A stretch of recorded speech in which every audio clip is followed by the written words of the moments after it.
everybody? It's yours truly, Coach Mike Dub, and I'm here with another edition of Lockdown Defense Sports Studio. And if you're tuned in, then you know it's that time of the year that we get together. We start going over these teams in preparation for training camp. We're just a few more weeks away. It's hard to believe that the 2025 season is almost here. I'm excited. I know you all are excited. We've got some good content going, some comments popping, some opinions have been shared. Some people agree with them, some people disagree with them, but that's why we're here to break down the good, the bad, the ugly, what we liked, what we didn't like from the offseason from each one of the teams across the NFL. This week, we have the privilege of breaking down the AFC South. So, the AFC South traditionally has been one of the competitive conferences, or one of the competitive divisions, I could say. They beat up on each other. You never know what you're going to get from the divisions. They kind of get overlooked a lot of times. They're not normally one of the teams that people have their eye on as the cream of the crop in the NFL. And this year, I don't think will be that different. I think you're going to see a Texans team. Today, we're talking about the Houston Texans, and I think you're going to see a team once again that may sneak up on a lot of people. Maybe not sneak up on them, but a team that kind of flies under the radar, so to speak, because not a lot of people are thinking about the AFC South. To be quite honest with you, not like the AFC North. They're not the sexy division with a lot of headlines. Obviously, they did add a superstar, Travis Hunter, and they have some good guys across the teams in the conference, but they're not always thought about as one of the premier or premier divisions. But when you watch them play each other, you never know what's going to happen in those division games. So I think this may be a division to watch. And like I said, today we're going to break down the Texans preview for the season. We're going to talk about what we liked about their all season, what we didn't like about their all season. They've made some interesting moves, I will say, but overall, they're coming off a strong, not only last year, but a strong 2 years under D'Amico Ryans heading into his third year. Can this be the year that they get over the hump? We'll find out. Let me know what you guys think. But we're going to jump right into it. So, first of all, as always, we want to start out with the free agent signings. That's how the offseason starts every year. Taking a look at what they did this offseason, they really definitely went hard on reshaping their offensive line. Uh, we're going to talk about some trades, obviously, that they got into. Me as a Commander fan, definitely want to touch on some of those trades that happened, one specifically that you could probably guess. But other than that, clearly they had to replace the tackle that they traded in Laramie Tunsil. So they went out, added Cam Robinson, former end division guy, played for the Jaguars for a while, I believe. So very familiar with that team and very familiar with the teams that they're going to be seeing twice a year. And I think he's a guy that could hold it down. Sheldon Rankins, another vet. So they really went hard on that. Lakin Tomlinson, another vet that's been around the league for quite some time. So you see that they really went hard on reshaping their trenches, not only their D line, but also their defense. And we're going to talk a lot about that defense for the Texans because that's their bread and butter. That's their identity. That's who they are. That's their best unit. Their defense really stood out, which is sometimes it's hard to not hard to understand, but I guess people may not always realize that when you have a superstar quarterback, and I think C.J. Stroud is that. He is a superstar quarterback, or at least on the verge of being a superstar quarterback. Obviously, that rookie year that he had was amazing. Didn't live up to it in his second year, but it wasn't a bad year. But I say all that to say sometimes your quarterback can people see that and they assume that the Texans are a team that is going to be led by their offense, and they can put up some points. They can be that sexy offense that sells tickets and all those things like that, but their bread and butter is on that defense, and you can clearly see that they double down on adding depth for that defense. So you look at names like Ronald Darby, a vet that's been around the league for quite some time, Nick Neiman, another one, Mario Edwards. Once again, we're going to start talking about these trades in a little bit, but you're going to see a theme here. They're adding veteran leadership. They're adding veteran voice, a lot of gritty guys on that defense, and also guys that have been around for a while to add depth on that defense, which goes a long way because they suffered a lot of injuries last year, specifically on the offensive side of the ball. Everybody remembers Diggs went down, Tank Dell went down, wishing him a speedy recovery. But even across on the defensive side of the ball, they lost a lot of guys heading to the back end of the season. They struggled coming down the back end of this season, heading in, kind of almost limping into the playoffs last year. Had some bad losses, bad loss to Baltimore, I think, where they only put up like 2 points or something like that. But they really struggled going into last year, the back end of last year, and a part of that was because of injuries and the way that you can't really avoid injuries. You can't. It's inevitable in football, especially professional football. But the next best thing is to make sure that you have depth so that you can have guys that have the mentality of being the next guy up. So these vets, like I said, Ronald Darby, Nick Neiman, these are guys that are going to bring that grit, that edge to that defensive side of the ball. They re-signed some high producing players and Derek Barnett, NJ Stewart. So definitely looking for them to continue that dominance on that defensive side of the ball. The question is going to be what those vets do. Are they going to be able to replace the production that they had from the guys that they traded or guys that they lost on the offensive side of the ball in the other time, and maybe really improve that? I don't think I get the feeling from the GMs, from team leadership, that they weren't necessarily happy with the offensive line production. So they wanted to make sure that they surround CJ Stroud with the best. They're going to try to give him all the tools to be successful, as they should. You got your franchise quarterback. You got your franchise, star receiver out there. You got some solid running backs, solid run game up there. The next best thing you got to do is protect them. So I think for the next few years, we're going to see them invest in their offensive line, trying to find long-term solutions, trying to make sure that they have guys that are going to be stalwarts to them for years to come. But they're going to try it this year, so we'll see how that goes. The last thing that we're going to touch on the free agent signings is extending Derek Stingley. Listen, if you haven't been paying attention, Derek Stingley is one of the top corners in the league right now. Obviously, an LSU guy, came in, uh, had a kind of quiet start to his career, flew under the radar for a little bit. But if you remember him in college, you remember how highly touted he was. You remember how much his skill set is valued, and he's finally stepping into his NFL potential, I should say. And if you ask anybody across the league, if you watch him play, he's one of the superstars that's really coming up in this league. A nice young guy that is almost I don't want to say the face or the leader of the defense, but he has a big role in this defense and played a big part in this defense being one of the better defenses in the NFL. So well deserved money, great move extending him. I think he's also going to continue on that production and add to once again the bread and butter and the side of the ball that's going to ride them into the playoffs, in my opinion. That being said, let's jump into their draft class.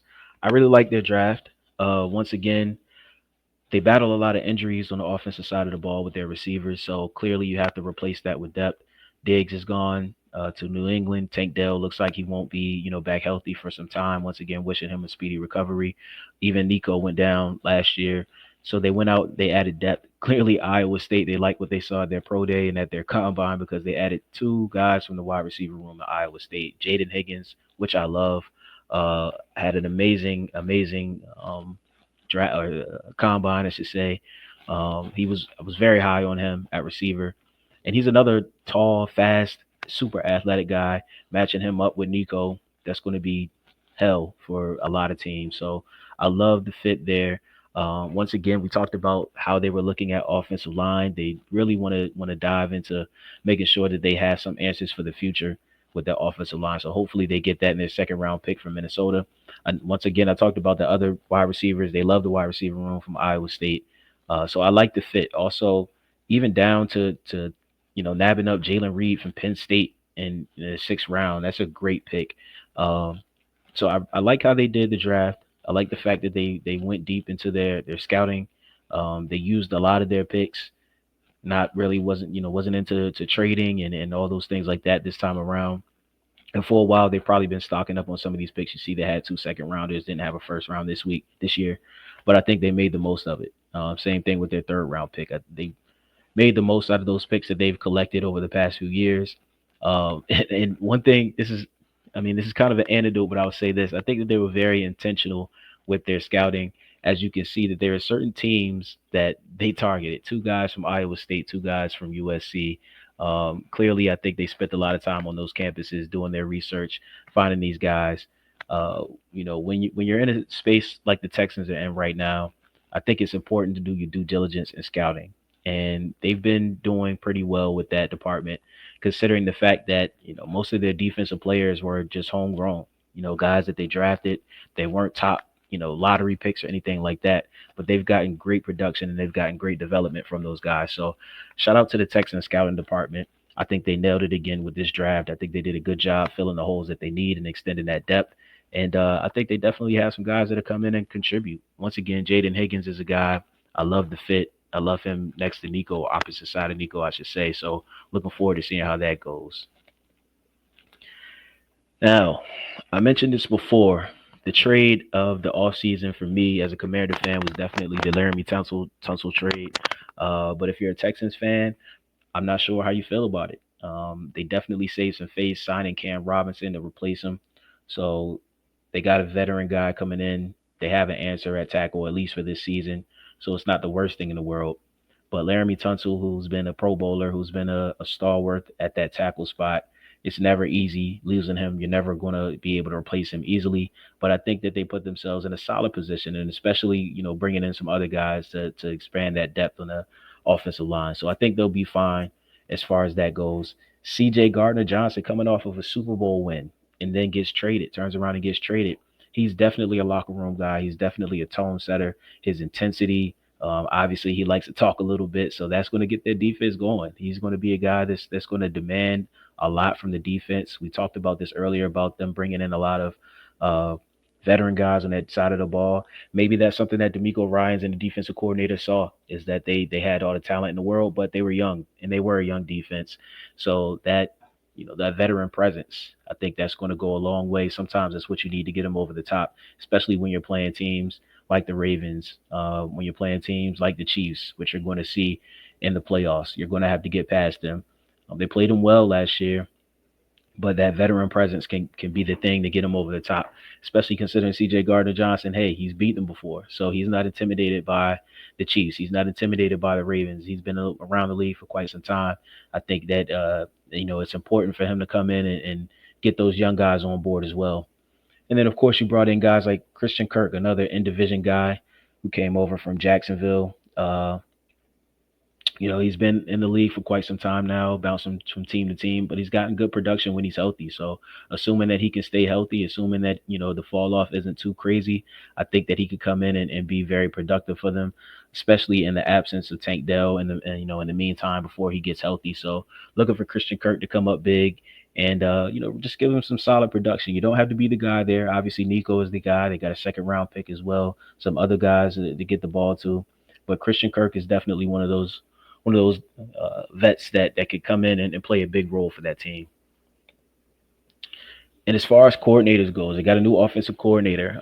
He came over from, I can't remember where he came over. He was a tight ends coach, I believe, but he spent some time in New England for a little while. So he's been around the winning culture, passing game coordinator in the NFL for a little while. So he's been around the culture of professional football for quite some time. Obviously, when you're transitioning, it's going to be key the relationship with the quarterback. So how is he going to mix with C.J. Stroud, which I think should be, would be a good mix. They went out. I'm pretty sure that he was integral in the parts of the moves that they made this offseason, boosting up the depth of their offensive line. And then also, let's not forget that they added a big name running back in Nick Chubb. So Nick Chubb, who's a former All-Pro, one of the best running backs in the league, coming off a tough injury. How is he going to bounce back? Browns decided to move on from him. Me personally, I saw some of his games last year when he came back, and of course he came back. You're never going to be the same. It takes a little while to get back into the rhythm. So shout out to him for just being able to come back and rehab and get on the field last year. But I didn't see that explosiveness that we know Nick Chubb to have. I didn't see that power upon impact and in the way that he normally hits the gaps. And and not to say that he wasn't or that he doesn't have any productivity left in him, but I say that to say let's not think that we're getting Nick Chubb from a few years ago on this Texans team. And maybe I'm wrong. Maybe we are. I think you're getting a solid running back, but we'll see how much impact he has there. Damian Pierce was a very productive back for them. And of course, Joe Mixon was amazing last year. So let's just see how he fits in with it. Is he going to get a lot of carries? I'm not sure how that's going to work. Damian Pierce, like I said, I don't know if I would have taken carries out of his hand, but maybe they saw something in Chubb that you just couldn't turn down. And based on his history, I'm not upset about it. Hopefully I'm wrong about it, but we'll see how much impact Nick Chubb is going to be able to have on that offense. But the key for the Texans this year is just staying healthy. We talked about that happening last year. They're just going to have to be able to get guys on the field, keep them on the field. They have all the talent in the world. Keep CJ upright, give him all the time. I think that he has a bounce back year this year. And of course, Nico is a dog. So make sure that, get him the ball and they should be okay. So touching into their schedule, pretty standard schedule. Definitely some games that you have to take a look at and have to mark on your calendars. 49ers, we'll see what type of team they have this year. They're going through some transitions. We'll see if the Texans are able to capitalize that. Denver is another team that may stand out. The division games in the AFC South are always tough. So you're always going to circle those Colts games, and you're always going to circle the Jacksonville games, and even Tennessee. So you never know what you're going to get from those on the road in LA. Another tough one, of course, with Baltimore. They struggled with them last year, so they have a pretty tough schedule. Buffalo that you see on there as well.